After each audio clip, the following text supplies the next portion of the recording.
Good afternoon, ladies and gentlemen and Myrons. I'm going to show you how to do the touch-up coat. Use your best little cups. I used to think this guy was, what was his name? Mater, and this one was Lightning McQueen, and one time I messed up. I seen a truck like this.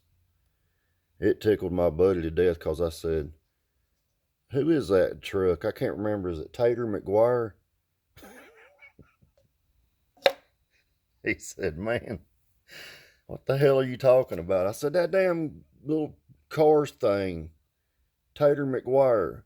It kind of sounds like Cletus McFarland, but I was like, that could be a cool name, Tater McGuire. I don't know. But it wasn't it. He had to straighten me out. His name was Chris Honeycutt. He said, man, he said, you tripped my ass out because you say some dumb shit. But anyway, I'm taking the hardener, and just putting a little bit in there. Let me turn the light on in here so you can see how much. It doesn't take, this doesn't take much at all to do what I'm fixing to do. Hopefully it don't get a bug in it. Let me get right there. Just a little bit. That's all it takes. It doesn't take much what I'm trying to do. And then this one is the resin hardener. Just put the same amount. Try to. And then the caps are labeled so you know where they go back, but you got to put these back in or you're going to have a mess. So put that back in there. Put the top on. Trying doing this one-handed, man, but I'll try to show you what I got to fix. I'm not going to put any white in it. It's going over top of white. I'm just trying to fill in a spot. So this goes in there. This one goes in here. B. See, it's labeled. Just screw the tops on. Blah, blah, blah. Got one brush left, man. That's the last old cheapie from China. And that's all you put in it. Let me stir it up with a little popsicle stick. Give me just a second. And I'm going to show you. You just stir it. Kind of get it. It's going to kind of look cloudy a little bit. Stir it just a few seconds. It don't take much as long as you stir it pretty good. Give me a minute and I'll show you what it kind of looks like stirred up. This is real easy to do, but I'm going to show you what I'm going to do this time to actually clean up the surface, because I think the surface might have had some, it could have had some sweat or something on it, but I think it was RTV. But people are always, you know, putting their arms and stuff in the back. I think that might have got what got on it the last time, and it didn't level out real good. Alright, so I got it mixed up. Probably want to do gloves when you do this, but I don't do it. I always break the rules. There's what it looks like. That's mixed, and it's going to go on good. So let's walk over here. I'll show you what I'm going to fix. I use these Modelo things, these little scarf my buddy gets all the time. But you'll see what I'm trying to fix is right here. Let me turn the light off, it might show up better. Right there is a low spot. Right there, and there's a hump right here. And there's a slow spot there. So this time I've got some 100% alcohol. This is not rubbing alcohol. This is 100% alcohol that we use at work. That's what we clean fibers with. And that way, that's gonna get any grease off of it. And then try not to make a mess here. Basically, the best thing to do is just pour out a little bit. You'll see it pour out kind of right here. See that? And You just take a brush and just brush it in, kind of where you want it, which is I'm trying to get it over that low area. I'm trying to fill that low area, and I'm trying to fill this low area right here. So I'm kind of going to hump it up a little bit right there, and I'm going to use the brush, kind of dip the brush in there and just dab it. And it's going to look humped up when you're doing this, like you'll be like, it won't work out right, but it will. I'll do that a couple times. Just dab it, maybe wipe over it just a little bit. You're trying to find where the low spots are, and there's one right there. The rest of the box is good, man. It's all perfect, smooth. I'm gonna try to get right in there. It's like 11:30 at night, something. Try and do this while the bugs are down, because you don't want a bug getting in it. Because he's gonna be stuck in there forever unless you sand it out. But that's kind of right. I think I'm a little low right in here too. Let me pour some more right there. Or actually, I'll try to dip it. Right there's where it was low. I'm gonna kind of let it just lay right there. And it should start to, it should lay flat. So where you're high, kind of right there, rake it in the low spot. So kind of pull it over, and then it'll settle. So I'm trying to pull it right in there in that area. And then try to pull it back that way just a little bit. Let me kind of make sure I got it all the way I want it. Little spot right here. See that little dip, them little dots? I'm gonna put a little bit right in there. Just kind of smooth it over. And it'll find that low spot. See right there? You just kind of smooth it over, and it's going to find where that low spot is. It'll kind of lean towards it, if you know what I mean. It just kind of finds its way there. And then it doesn't hurt anything to do that right there. Kind of smooth it over just a tad. Just like that. And then same thing right in there. Just kind of brush it over real light. Sound like Bob Ross. You know, Bob Ross would go, "Oh yeah, let's paint some pretty little trees over here. Let's paint some trees." And you'll think, man, that paint is going to look like shit. And then when he gets done, it's, he's got it down pat. He's dead now. If you can't sleep good at night, watch Bob Ross. He'll go, "Oh yeah, let's put some pretty little trees right there." Yes. I think he was the only white dude I knew that had a great big nice afro. Hell yeah, he had, his afro was something, man. He could give Dwayne from What's Happening a run for his money. But I think that's kind of where I want to be, right in there. Let me look it over just a minute. I'll kind of rake through that just a little bit. Through there just a tad, kind of smooth it in that direction. Yeah, paint some pretty little trees. Might put a little lake over here by himself. He used to say that all the time. That's kind of where I'm at, man. I'm going to leave it there. Oops, I see one little spot. Oh, I actually see another one over here. You see it better with this light on in the car right there. It's just a little bit. Paint a pretty little tree right there. Oh yes, guys. Don't be afraid to get down with the brush. Yes, yes, just doesn't take much. If you guys don't know who Bob Ross is, go watch the shit. You're gonna laugh. I try to give everybody a good little giggle every once in a while. If you don't know about older shit, you go watch it and you will laugh. It is funny.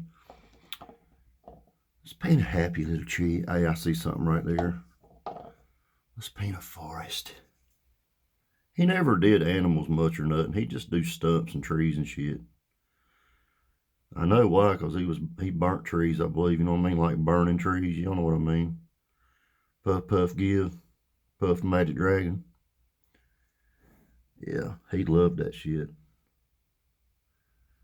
He had to, yeah, there's no doubt.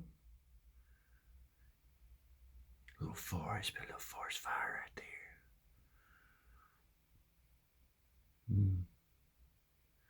That should do it, man. Well, let me put one more little bit. It's still kind of low right there. I don't like that. A little bit of that right there. Ooh, oh yeah, see, that's doing it there. That's gonna lay. That's gonna lay down like Sally. You heard that song? Lay down, Sally. I'm gonna put in my baby arm. And I'm gonna talk all night to you, something like that. Maybe he didn't say baby arm. He said something else. I don't know.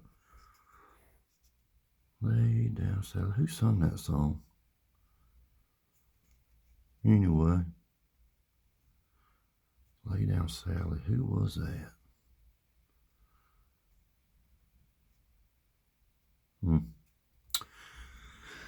All right. I think I got it. Oh, since Pete's Hut got us a message, we're gonna do some filming. Nickname her CC. I like CC. It's Cecilia, but I like CC. So I told her nickname's gonna be CC for me. That's what I like. I think it sounds good.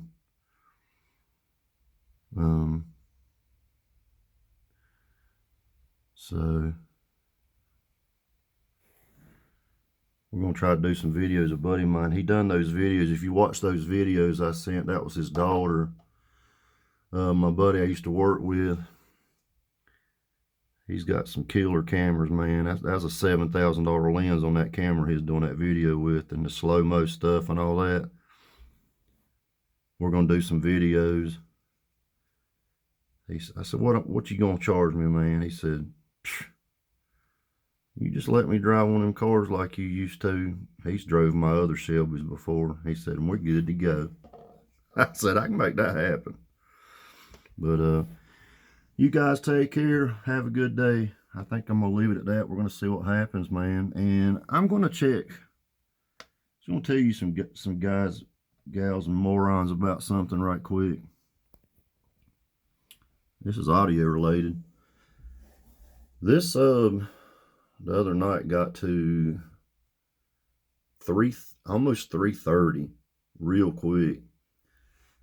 This one was like 250, maybe 260 over there. This used to be the sub that got the hottest, was in the front. That sub is getting warm, and I'm not sure. I'm gonna check it. There's nothing. I can tell when it's getting hot. When it gets hot, the subs will actually change sound. You can actually hear them. You can actually hear an issue before you can smell it. In other words, the smell won't come till it starts to cook off.